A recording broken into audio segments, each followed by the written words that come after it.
আসসালামু আলাইকুম সবাইকে। আজকে আমরা বেনজিনের সালফিনেশন বিক্রিয়ার কৌশল এই প্রশ্নটা সলভ করব। এটা তোমাদের অনার্স প্রথম বর্ষ এবং দ্বিতীয় বর্ষ শিক্ষার্থীদের জন্য অনেক ইম্পর্টেন্ট একটা কোশ্চেন, 100% এর একটা কোশ্চেন, অনেকবার বলে আসছে। প্রথমেই এই যে আমাদের বেনজিনের সালফিনেশন, এই জিনিসটা কাদের হবে? এটা হচ্ছে মূলত একটা অ্যারোমেটিক যৌগের বেনজিন জলায় থেকে এক বা একাধিক হাইড্রোজেন পরমাণুর সমসংখ্যক সালফোনিক অ্যাসিড। এই যে সালফোনিক অ্যাসিড জিনিসটা কি, এই জিনিসটা বুঝতে হবে। সালফোনিক অ্যাসিডের সংকেত হচ্ছে SO3H। এটা হচ্ছে সালফোনিক অ্যাসিড। সালফোনিক অ্যাসিড মূলক দ্বারা প্রতিস্থাপিত হয়, তাকে সালফোনেশন বলা হয়। তাই প্রথমে আমাদের সালফোনেশনের সংজ্ঞা দিতে হবে। এখন এই যে বেনজিনের সালফোনেশন, এটা কিভাবে ঘটে?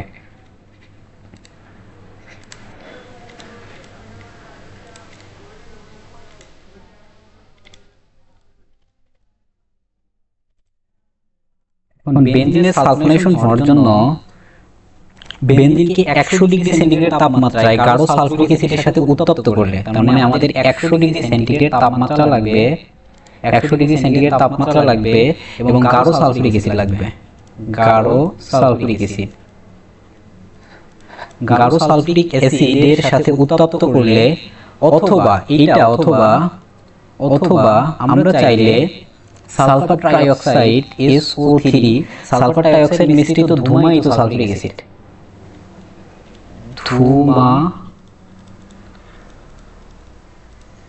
ধূমায়িত সালফিউরিক অ্যাসিড এর সাথে 40 ডিগ্রি সেন্টিগ্রেড তাপমাত্রায়, তখন আমাদের যে তাপমাত্রা লাগবে সেটা হচ্ছে 40 ডিগ্রি সেন্টিগ্রেড তাপমাত্রায় উত্তপ্ত করলে বেনজিন সালফোনিক অ্যাসিড উৎপন্ন হয়। চাইলে আমরা এটা সাহায্য করতে পারবো, আবার চাইলে এটা সাহায্য করতে পারবো ইচ্ছা মতে। তাহলে এখন এই যে বিক্রিয়াটা হচ্ছে, এই যে আমাদের বেনজিন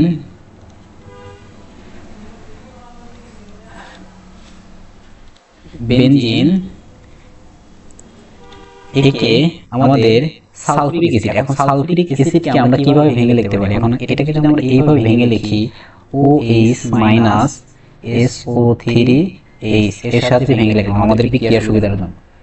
এবং এখানে আমরা প্রভাবক হিসেবে সালফার ট্রাইঅক্সাইড এবং 40 ডিগ্রি সেন্টিগ্রেড তাপমাত্রা ইউজ করব। তাহলে এখান থেকে এই যে সালফোনিক অ্যাসিড গ্রুপ এই বেনজিনের এখানে একটা হাইড্রোজেনকে প্রতিস্থাপিত করে দিয়ে এখানে বসে যাবে, অর্থাৎ SO3H। এই যে যেটা হচ্ছে সেটাকে বলা হয় বেনজিন সালফোনিক অ্যাসিড।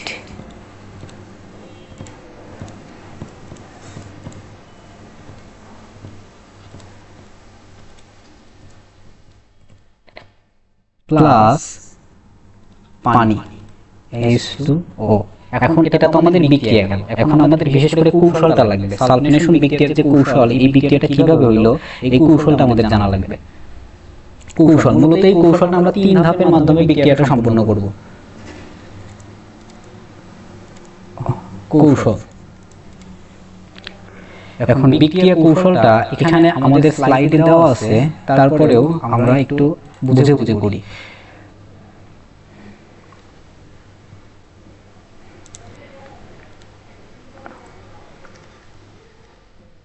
তাহলে এই বিক্রিয়াটা মূলত 3 ধাপে হবে। প্রথমেই ধাপ 1, ধাপ 1-এ আমাদের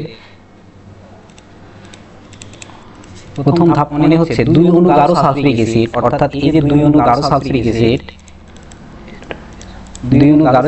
অ্যাসিড পরস্পর বিক্রিয়া করে, অর্থাৎ নিজেদের মধ্যে বিক্রিয়া করে ইলেকট্রোফাইল উৎপন্ন করবে, নিজেদের মধ্যে বিক্রিয়া করে ইলেকট্রোফাইল হিসেবে উৎপন্ন করবে, অর্থাৎ H3O+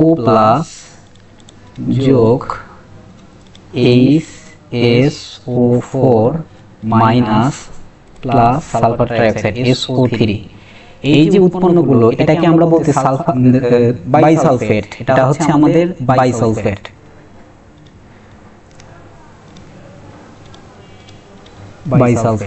আর এই যে সালফার ট্রাইঅক্সাইড উৎপন্ন হলো, এটাই মূলত আমাদের ইলেকট্রোফাইল।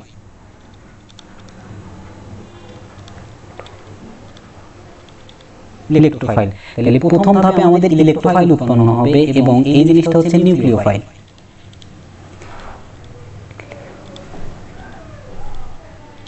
তাহলে দুই অণু গাঢ় সালফিউরিক অ্যাসিড পরস্পর নিউট্রালের মধ্যে বিক্রিয়া করলে এই যে উৎপন্নগুলো ইলেকট্রোফাইল এবং নিউক্লিওফাইল উৎপন্নগুলো পরবর্তী ধাপে এসে আমাদের ধাপ 2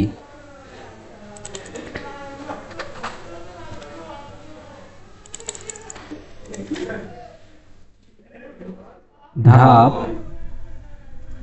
2 এ ইলেকট্রন আকর্ষী বিকারক আমাদের ইলেকট্রন আকর্ষী বিকারক এই যে সালফার ট্রাইঅক্সাইড বেনজিন বলয়ের পাই ইলেকট্রন দ্বারা আকৃষ্ট হয়, অর্থাৎ ওই যে বেনজিন বলয়ের পাই ইলেকট্রন দ্বারা আকৃষ্ট হয়ে বেনজিন বলয়ের একটি কার্বনের সাথে যুক্ত হয়ে ধনাত্মক কার্বনিয়াম আয়ন বা সিগমা জটিল উৎপন্ন করে। এই জিনিসটা কিভাবে উৎপন্ন করে?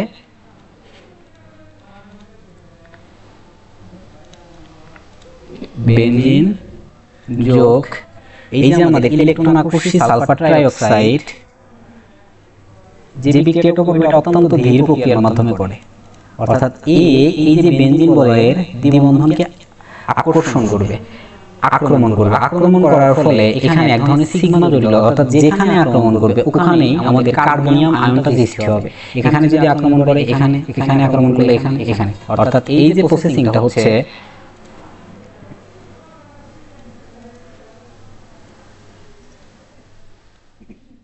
এখানে আক্রমণ করছে, সেই জন্য এখান থেকে দ্বিবন্ধন চলে গেছে, অর্থাৎ SO3 এবং এখানে একটা H, সেই জন্য এখানে প্লাস। অনুরূপভাবে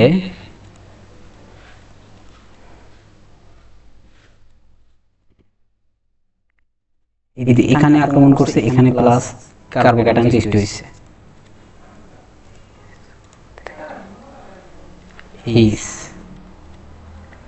পরবর্তীতে আবার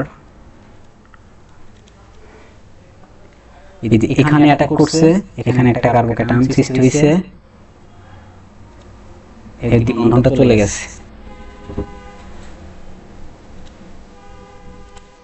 SO3H। এই জিনিসটাকে বলা হয় মধ্যবর্তী অবস্থা। এখান থেকে পরবর্তীতে আমরা যদি একটু সাজায় লিখি এই জিনিসটাকে,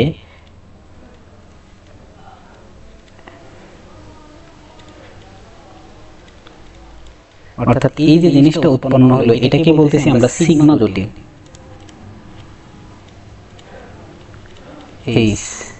এই যে উৎপন্ন হয়েছে এই জিনিসটাকে আমরা বলতেছি সিগমা জটিল। সিগমা জটিল কিভাবে উৎপন্ন হচ্ছে? আমাদের সিগমা জটিল ইলেকট্রন আকর্ষী বিকারক এই যে সালফার ট্রাইঅক্সাইড বেনজিন বলয়ের পাই ইলেকট্রন দ্বারা আকৃষ্ট হয়, অর্থাৎ পাই ইলেকট্রনকে আকৃষ্ট করে এবং বেনজিন বলয়ের একটি কার্বনের সাথে যুক্ত হয়ে যাবে। এখানে যুক্ত হয়েছে এবং বন্ধনটা ভেঙে গেছে এবং এখানে আক্রমণ করার ফলে এখানে যে প্লাস চার্জ যুক্ত কার্বোক্যাটায়ন সৃষ্টি হয়েছে। যেখানে আক্রমণ করছে সেখানে কার্বোক্যাটায়ন সৃষ্টি হয়েছে। এই যে পরবর্তীতে এখান থেকে আমরা লিখতে পারি এটাকে বলা হয় সিগমা জটিল অবস্থা। এখন ধাপ 3 এ এসে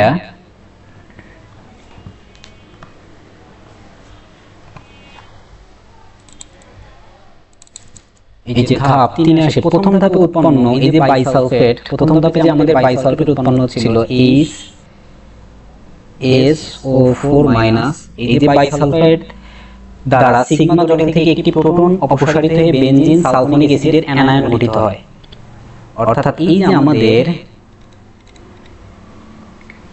সিগমা জটিল, এটা আমাদের ছিল সিগমা জটিল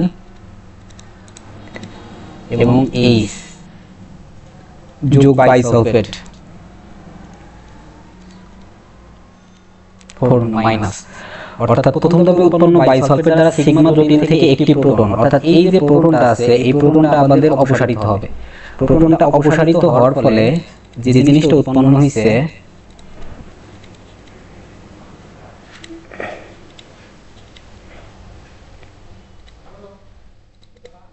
এই যে SO3, এগুলো হবে না,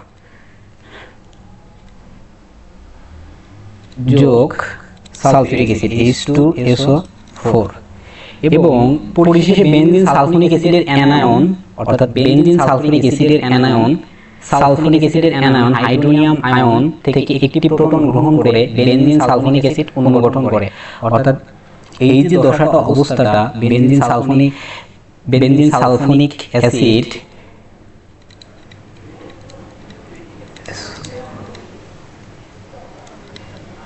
যোগ H3O প্লাস হাইড্রোনিয়াম আয়ন থেকে একটি প্রোটন গ্রহণ করে, অর্থাৎ এখান থেকে একটি H+ গ্রহণ করে এই যে অবস্থাটা উৎপন্ন হলো, অর্থাৎ SO3H যোগ অবশিষ্ট হিসেবে পানি থাকতেছে। এই যে এটাকে নাম দিচ্ছে হচ্ছে benzene sulphonic acid. Benzene sulphonic acid, sulphonic acid. তাহলে এখানে কি হয়েছে, ধাপ 3 এ এসে আমাদের প্রথম ধাপে উৎপন্ন বাইসালফেট দ্বারা, এই যে বাইসালফেট দ্বারা সিগমা জটিল থেকে একটি প্রোটন অপসারিত হয়েছে, অর্থাৎ এই যে এই প্রোটনটা অপসারিত হয়ে গেছে। প্রোটনটা অপসারিত হয়ে বেনজিন সালফোনিক অ্যাসিডের অ্যানায়ন, অর্থাৎ এই যে এটাকে বলতেছে বেনজিন সালফোনিক অ্যাসিডের অ্যানায়ন, বেনজিন সালফোনিক অ্যাসিডের অ্যানায়ন উৎপন্ন হয়েছে। এখানে বেনজিন সালফোনিক অ্যাসিডের অ্যানায়ন উৎপন্ন হয়েছে। পরিশেষে বেনজিন সালফোনিক অ্যাসিডের অ্যানায়ন হাইড্রোনিয়াম আয়ন, অর্থাৎ H3O প্লাস হাইড্রোনিয়াম আয়নের সাথে একটি প্রোটন গ্রহণ করেছে। এখান থেকে একটা প্রোটন গ্রহণ করে নিয়ে এই যে SO3H, অর্থাৎ বেনজিন সালফোনিক অ্যাসিড প্লাস